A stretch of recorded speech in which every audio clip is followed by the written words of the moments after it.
10ই জুলাই ছিল বাংলার 4 কেন্দ্রে বিধানসভা উপনির্বাচন। বাগদা কেন্দ্রে তৃণমূলের হয়ে প্রার্থী হয়েছিলেন মমতা বালা ঠাকুরের মেয়ে মধুপর্ণা ঠাকুর।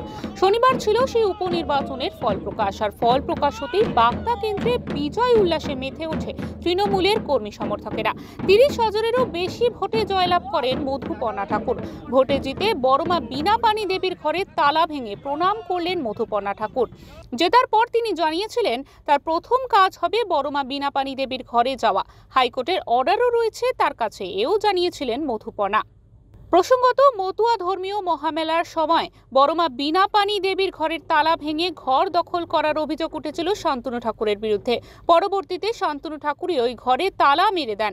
এই বিষয়ে শান্তনু ঠাকুর বলেন, কারণ যে বা যারাই তালা ভেঙেছে তাদের এগেনস্টে আবার একটা আইনি ব্যবস্থা নেওয়া হবে এবং পুনরায় যে অবস্থায় ছিল ঘর সেই অবস্থায় ফিরে আসবে, যতক্ষণ না পর্যন্ত হাইকোর্টের রায় বেরোচ্ছে।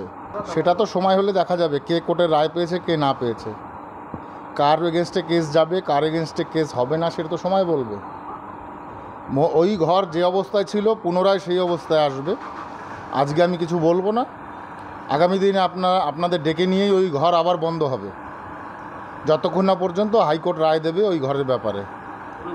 যদি ওই হাইকোর্ট উনি যদি রায় দেয় ওনাকে রায় দেখাতে বলুন হাইকোর্টের। মধুপর্ণা ঠাকুরের বড়মা বীণাপানি দেবীর ঘরের তালা ভাঙা নিয়ে শুরু হয়েছে রাজনৈতিক চর্চা। সুকান্ত চট্টোপাধ্যায়ের রিপোর্ট, ওঙ্কার বাংলা।